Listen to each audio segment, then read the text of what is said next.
Buenas tardes, mi nombre es Javier Maestre y voy a proceder a comenzar la presentación del deporte de la esgrima. En primer lugar veremos una breve introducción. La esgrima es un deporte de combate donde se enfrentan dos contrincantes protegidos que intentan tocarse con un arma blanca. Los participantes reciben el nombre de tiradores y cuando uno de ellos logra tocar al rival con el arma blanca, este recibe un punto. A continuación veremos un poco la historia de la esgrima. El hombre siempre ha tenido la necesidad de inventar armas, tanto de metal como de madera, para combatir o para cazar. La esgrima surge en la Edad Media cuando se utilizaba la espada para romper escudos y para atacar a los caballeros. Una vez que surge la pólvora, las armas de fuego desplazan a la espada como arma de ataque y esta solo se utiliza como actividad deportiva. En el siglo XV aparecen en España los primeros tratados de esta actividad, como por ejemplo el Tratado de la Verdadera Esgrima. En el siglo XVI la esgrima llega a Italia y la técnica italiana se expande por toda Europa. En el siglo XVII surgen los floretes y se dan los duelos sin riesgo. En el siglo XVIII es cuando aparecen los saludos y la reverencia, haciendo de este deporte algo más formal. Y por último, en el siglo XIX es cuando ya se utiliza la esgrima con un fin solo deportivo. Y es cuando aparecen ya los materiales para protegernos, como por ejemplo las mallas metálicas, los cascos, los guantes, etc. Ahora veremos cómo se juega a este deporte. La esgrima es el deporte del arte del manejo de la espada mediante movimientos rápidos. Durante el asalto se realizan una serie de estocadas y de fintas para analizar al rival y para buscar sus puntos débiles. Y este deporte está sujeto a unas normas muy estrictas que veremos a continuación. En primer lugar veremos la pista y los participantes. La pista es una superficie lisa y plana que mide 14 metros de largo y 2 metros de ancho y está dividida en 3 zonas. Una línea de centro, una línea de guardia y una línea de advertencia de final de la pista. Los participantes, como ya hemos dicho anteriormente, se denominan tiradores y pueden participar de forma individual y por equipo. En segundo lugar, analizaremos los árbitros. Los árbitros son los que dirigen el combate y eso da una serie de pautas durante él. En primer lugar, dirán en guardia para que los tiradores se preparen. En segundo lugar, dirán preparados para que los tiradores respondan si lo están o no lo están. Si esto no responde, se dará por entendido de que están preparados. En tercer lugar, dirán adelante para dar inicio al asalto y en cuarto lugar, dirán alto para finalizar el asalto. A la derecha vemos una imagen donde se ven varios gestos que hace el árbitro para indicar algunas faltas o algunas indicaciones, como por ejemplo vemos que se extiende los dos brazos e indica que es un doble golpe. Yo soy Diego y a continuación voy a explicar las distintas disciplinas que existen en la esgrima según el arma que se use. La primera disciplina que observamos sería el florete. Para que un tocado con este arma se diera por válido, debería tocar con su punta el torso del rival, como observamos en la imagen de la derecha. El árbitro podrá dar por anulado un ataque simultáneo si no puede determinar quién ha iniciado este ataque. El árbitro anulará el último tocado concedido si constata por las pruebas en el material. Es decir, cada arma posee un aparato que detectará si el tocado ha sido válido o no y el árbitro podrá encargarse de que en caso de que éste falle, dé por bueno el tocado, siempre que haya sido en zona válida. Las reglas básicas de esta disciplina es que el que ha iniciado el ataque tiene la prioridad y si el que ataca toca, sumaría un punto. Para robar esta prioridad, deberá evitar o hacer que el rival falle, aprovechando la distancia entre ambos, para poder así atacar. Luego, en cuanto a la convención en sable, encontramos que con este arma debemos tocar de cintura hacia arriba a nuestro rival para que sea válido. Cuando un tocado es dado por el tirador tocado y no es provocado una señal en el aparato, como en la disciplina anterior, podría ser invalidado. O cuando la señal provocada por el tirador tocado no queda fijada en el aparato, como acabamos de pronunciar. Cuando una señal de tocado sobre el tirador tocado se produce sin un tocado efectivo, o que esta señal se produce sobre una superficie no válida, también sería anulado.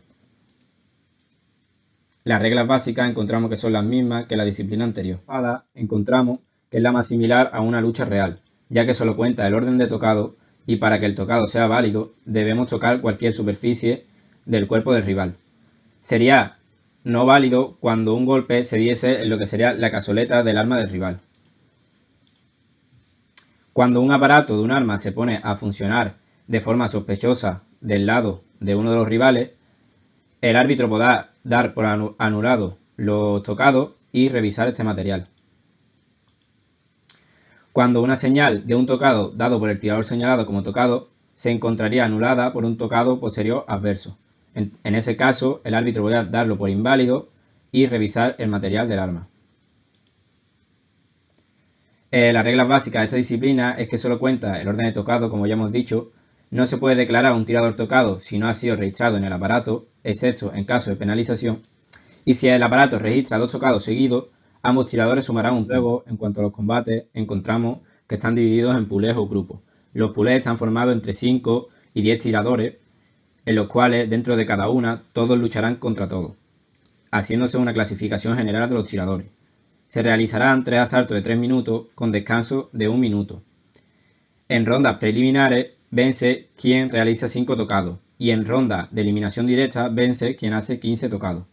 En caso de que se diese un empate, se realizaría la diferencia entre tocados dados y tocados recibidos. En cuanto a la esgrima en la actualidad, vemos que es un deporte practicado alrededor de todo el mundo, pero que a pesar de ello no es muy conocido. Las principales competiciones que encontramos en este deporte serían la Copa del Mundo de Esgrima y los Juegos Olímpicos. A continuación vemos el campeón de la categoría de florete, Enzo Lefort, en la Copa del Mundo, a su compañero de la categoría de espada, Yergeri Siglosi, y al actual campeón de la categoría de sable, Osan. Vemos que en la Copa del Mundo de Esgrima el país más laureado sería en este caso Rusia, con 148 títulos y 318 medallas. Y en cuanto a los Juegos Olímpicos, encontramos que Italia ha obtenido 125 medallas, de las cuales 49 son de oro. Este deporte es representado en muchos otros aspectos, como puede ser el cine, en el cual vemos la película del zorro. A continuación os dejo a que mi compañero os explique las principales lesiones de este deporte. Soy Alberto, estudiante de la Universidad Pablo de Olavide en el grado de Ciencias de la Actividad Física y del Deporte, y hoy vengo a hablaros acerca de las lesiones en la esgrima.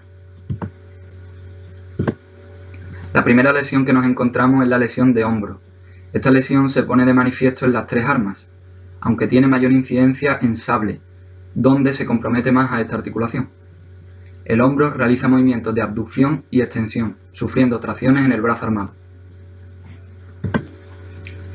La siguiente lesión que observamos es la lesión de brazo, donde suele producirse la tendinitis bicipital, una especie de sobrecarga generada por movimientos de rotación del brazo. La lesión de codo aparece con mayor frecuencia en espadas, debido a que es donde el arma pesa más. Por último, en esta diapositiva comentamos la lesión de muñeca y mano, donde destacan las contusiones y los hematomas. En esta diapositiva hablaremos sobre las lesiones de cadera, rodilla y tobillo y pie. En la cadera es poco usual, aunque podemos encontrar artrosis en veteranos. La lesión de rodilla es la más frecuente y destacamos las lesiones de ligamentos colaterales y ligamentos cruzados. Por último, la lesión de tobillo y pie se deben a un mal apoyo del pie, esguinces en el tobillo u otras lesiones como sobrecarga, inflamación y derrames hematómicos. A continuación vamos a hablar sobre la aplicación educativa. Este deporte de lucha se caracteriza porque es uno de los únicos que sigue esa filosofía de darle utilidad al implemento, como en este caso puede ser la espada, el sable o el florete, que actúa evitando ese cuerpo a cuerpo entre los contrincantes.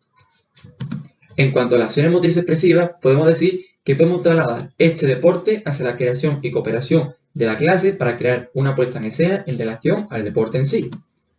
También favorece ese control de la agresividad que existe en algunos chicos y chicas de pronta edad, contextualizando así el deporte como un enfrentamiento siempre positivo. Como otros deportes de lucha, la esgrima ayuda a la inserción de esos valores cívicos y corporativos que actúan como sinergia en la educación de los jóvenes, que en esa pronta edad son muy importantes que se les adquieran esos conocimientos y valores como personas. Por último, mencionar la posibilidad de crear la simulación práctica de este deporte a través de un taller en el que, a partir del cual tengan que crear el implemento con material reciclado, para así hacer una simulación del propio deporte. Por último, como conclusión, podemos identificar diferentes aspectos a mencionar. Primeramente, se consigue eliminar esos tópicos peligrosos del deporte y aparece la transparencia del deporte que entendemos y representa hoy día la esgrima. También podemos observar de qué manera ha ido transformándose este deporte en la historia, a través del contexto en el que se practicaba y se llevaba a cabo. Por otro lado, caracterizar de este deporte esos ideales corporativos, como el juego limpio, que hacen entender gratamente este deporte como algo no bélico ni agresivo. Por último, mencionar la posibilidad de trasladar este deporte al ámbito educativo, como por ejemplo con la construcción reciclada del implemento, para posteriormente poder configurar una posible puesta en escena. Todo esto siempre asociado a esos valores educativos que afortunadamente acompañan a este bonito deporte. Bueno, Con esto concluimos nuestra presentación sobre la esgrima y esperemos que les haya gustado y hayáis sacado algo más y mejor sobre este bonito deporte. Sin que nada, un saludo y muchas gracias por la atención.